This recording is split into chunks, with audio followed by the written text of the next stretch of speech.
1979 revolution. Iran vowed to defend itself a day after the U.S. dropped a 30,000-pound bunker buster bombs onto the mountain above Iran's Fordo nuclear site. Not followed through on its threats of retaliation, but that may not hold. Iran's foreign minister says they will consider all possible responses. A meeting with Russian President Vladimir Putin is also on the table.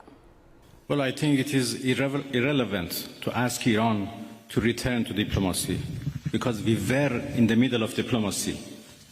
We were in the middle of talks with the United States when Israelis blew it up. And again, we were in the middle of talks and negotiation with Europeans. Happened only 2 days ago in Geneva, when this time Americans decided to blow it up. So we were in diplomacy, but we were attacked. There is no red line that they have not crossed. And the last one, and the most dangerous one, happened only last night, when they crossed a very big red line by attacking nuclear facilities. Developments in the conflict between Israel and Iran. It insists all parties must take the path of diplomacy to avoid further escalation that could threaten global peace and security. The DFA recently raised the alert level to 3, urging voluntary repatriation for Filipinos in those countries. The first group of Filipinos repatriated from Israel is expected to arrive in Manila tomorrow, June 24. During the meeting, the U.S. defended the strikes, saying Iran has obstructed talks and posed a growing threat. Israel echoing Washington of using diplomacy to stall negotiations. You cannot ignore that diplomacy was tried over and over. The United States led that effort.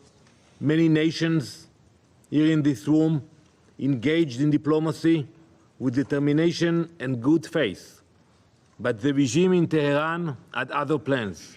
It used the negotiating table as camouflage, a delay tactic, a way to buy time while building missiles and enriching uranium. To those who now fake concern and cry escalation, we say, this is what the last line of defense looks like, when every other line has failed.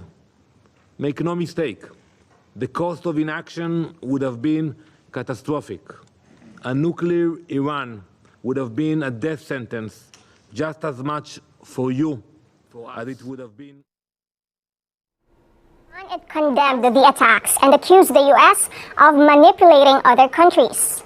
The timing, nature, and the scale of Iran's proportionate response will be decided by its armed forces.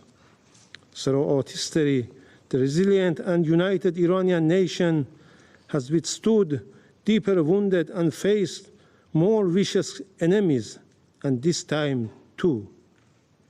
It will show its dignity, strength, and greatness to the world. All U.S. allegations against Iran are unfounded, with no legal basis, and politically motivated. Attack on Iranian nuclear sites alarming. He warns if the conflict worsens, it will lead to an irreparable abyss.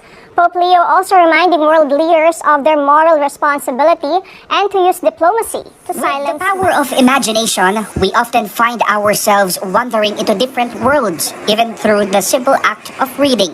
But Renacimiento Manila, a cultural and heritage group, is bringing readers quite literally into Rizal's universe by offering walking tours that explore actual sites in the city referenced in his novel. The places mentioned in Rizal's stories are not merely fictional.